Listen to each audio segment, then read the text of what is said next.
کہتے ہیں کہ ایک آدمی نے شادی کر لی تو اس کو بیگم نے کہا کہ چونکہ میں عالمہ ہوں،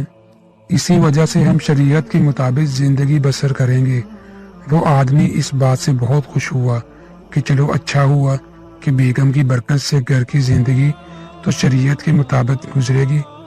لیکن کچھ دنوں بعد بیگم نے اس کو کہا کہ دیکھو، ہم نے گھر میں شریعت کے مطابق زندگی گزارنے کا عہد کیا تھا،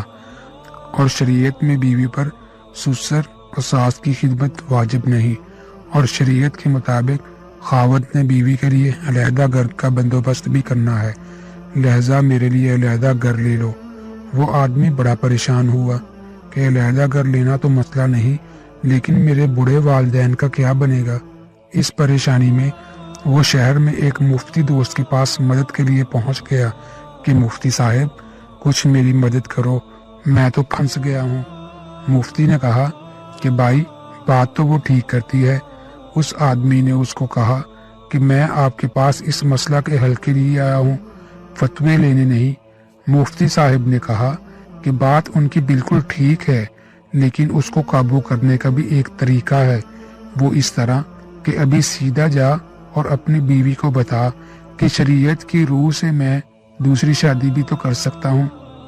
لہذا میں دوسری شادی کر رہا ہوں، اور وہ میرے والدین کے ساتھ رہے گی،